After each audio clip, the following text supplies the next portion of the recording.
Top quality और consistent performance के लिए सिर्फ सिल्वर पंप्स। टॉप क्वालिटी और कंसिस्टेंट परफॉर्मेंस के लिए सिर्फ सिल्वर पंप्स, नाम याद रखना।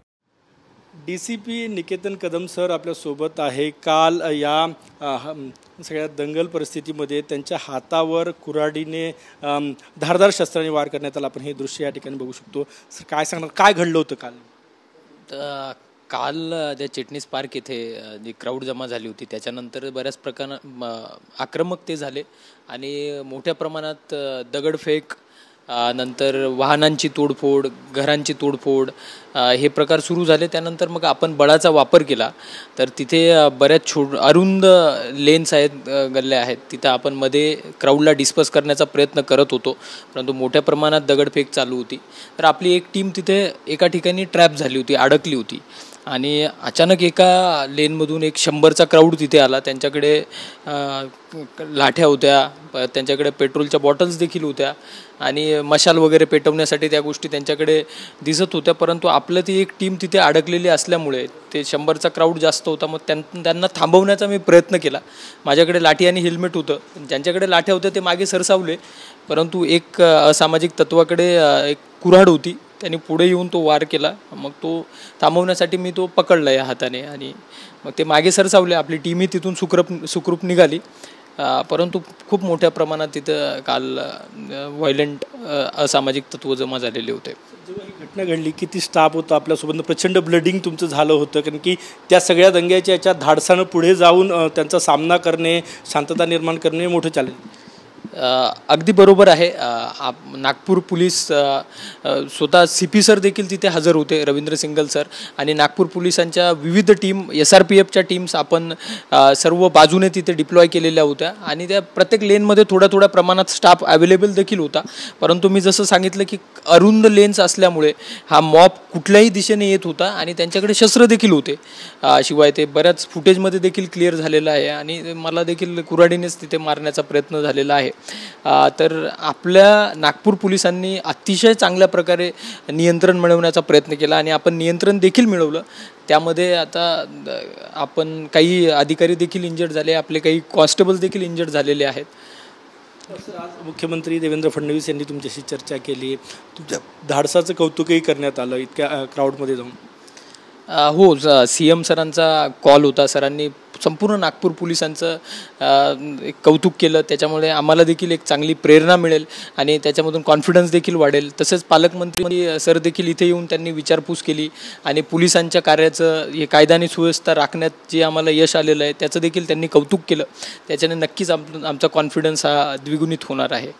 कालची जी सिच्युएशन होती, तुमच्या IPSच्या करिअरमधला किती थरारक अनुभव होतो त्या ठिकाणी होता? तुमच्या ज्युरिडिक्शनच्या बाहेर त्या ठिकाणी ते होतं, लॉ अँड ऑर्डरचा प्रश्न होता।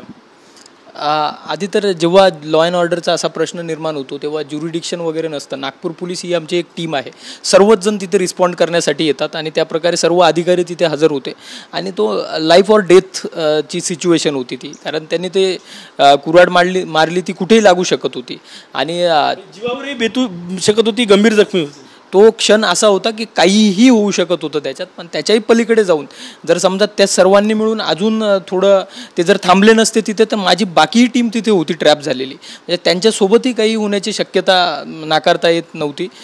परंतु बाय दी गॉड्स ग्रेस ते झालं, त्यांनी प्रयत्न केला मारण्याचा, मी अडवलं आणि ते मागे हटले तिथून आणि आम्ही सर्वजण सुखरूप तिथून निघालो।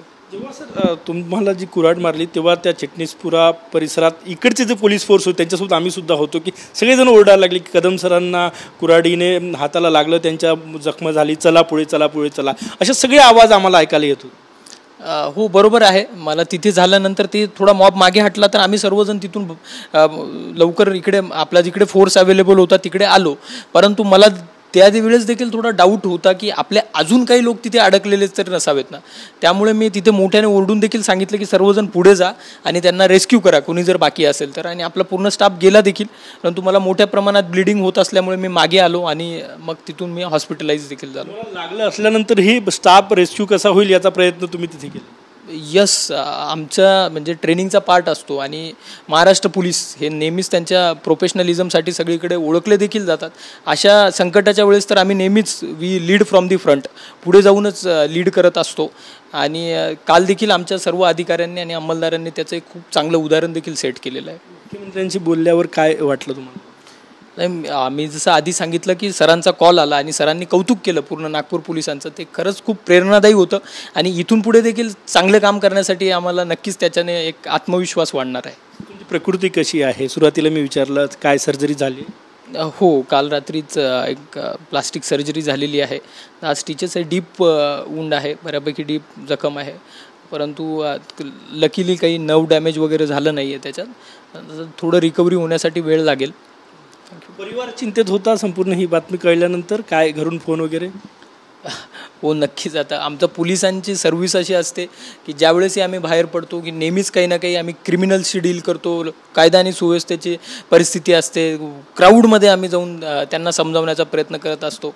तर घरचे पत्नी असेल, आईबाबा असतील, इतर परिवारातले मेंबर, दादा असेल, तर हे सर्वजण आम्हाला नेहमीच सांगत असतात की काम करताना अगदी सांभाळून काम करायला पाहिजे. सगळ्या गोष्टी एन्श्योर, खात्री करून आपले प्रोटेक्शन आधी, सेफ्टी फर्स्ट आणि मग काम करायला पाहिजे. तर आम्ही त्या पद्धतीने प्रयत्न देखील करत असतो नेहमी. पण कधी कधी सिच्युएशन, काही घटना अशा घडत असतात की ज्याच्यामध्ये जसं काल घडलं तशा गोष्टी घडतात. रिॲक्शन टाईम काल कसा होता पोलिसांचा? म्हणजे जी घटना घडली, इंटेलिजन्स आपल्याला कळलं नाही, उशिरा कळलं की फोर्स ज्या प्रमाणात डिप्लॉय व्हायला पाहिजे त्या प्रमाणात झाली नाही. रिॲक्शन टाईम म्हणजे ज्यावेळेस हे क्राऊड तिथे जमा झाला त्याच्यानंतर अगदी क्विकली पूर्ण शहरातला आपला फोर्स तिथे पोहोचला देखील होता. परंतु मी जसं आधी सांगितलं की त्या एरियाची टोपोग्राफी जी आहे, जे अरुंद लेन्स आहेत आणि अगदी तिथे नंतरच्या हाफमध्ये म्हणजे 9 वाजेनंतर आम्हाला हे देखील जाणवलं की काही ठिकाणी नियोजित गोष्टी करण्यात आलेल्या होत्या. जसं बिल्डिंगवरून स्टोन पेल्टिंग होत होती, हे तसं देखील होताना दिसत होतं. काही लोकांकडे शस्त्र, पेट्रोल वगैरे दिसत होतं. तर ह्या सगळ्या गोष्टी होत्या. परंतु आपण चहूबाजूने अगदी व्यवस्थित CP सरांनी प्लॅनिंग करून बंदोबस्त लावल्यामुळे आपण चांगल्या प्रकारे ही परिस्थिती नियंत्रित. मॅडमच्या डोळ्यात अश्रू अजूनही आहे. मॅडम, काय भावना व्यक्त करणार तुम्ही? काल खूप पॅनिक सिच्युएशन झाली होती आमच्यासाठी, पण आता त्यांची प्रकृती चांगली आहे तर चांगलं वाटतंय. पण आरोपींना शिक्षा नक्कीच झाली पाहिजे असं मला वाटतं. कधी कळलं तुम्हाला सरांना कुऱ्हाडीनं हातावर वार झाला? नक्कीच आम्हाला कोणी सांगितलं नाही, पण आम्हाला समाज माध्यमातूनच कळलं. मी TV पाहत होते तेव्हा न्यूज चॅनलवरती मला दिसलं की सर मागे जात आहेत आणि सरांच्या हाताला एक व्हाईट रुमाल आहे आणि रक्त वाहत आहे. तर तेव्हाच मला समजलं काहीतरी गंभीर दुखापत झाली आहे. तर मी लवकरात लवकर हॉस्पिटलला पोहोचण्याचा प्रयत्न केला. इतक्या धाडसात म्हणजे आम्ही त्या स्पॉटवर होतो, म्हणजे जीवाशी खेळ करून जाणवतो. इतक्या थरारक याच्यात सर गेले, तिथे लीड केली टीम. एक आज मुख्यमंत्र्यांनी चर्चा केली. काय घरचे म्हणून काय भावना वाटतं?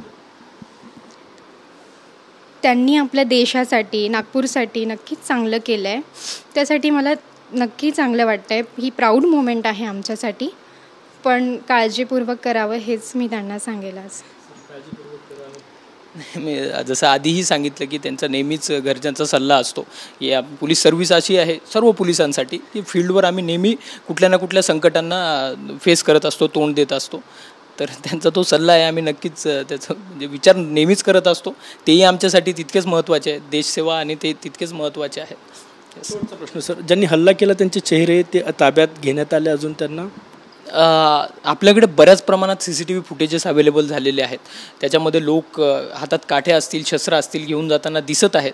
आत्तापर्यंत 50च्या वर आपले अरेस्ट देखील झालेले आहेत आणि त्या CCTV फुटेजच्या आधारावर आपण आयडेंटिफिकेशन आणि त्यांना लवकरात लवकर सर्वच जे असामाजिक तत्त्व त्याच्यात होते ते अटक करण्यात येतील. कॅमेरामॅन साईसह गजानन नुमाटे, TV9 मराठी, नागपूर.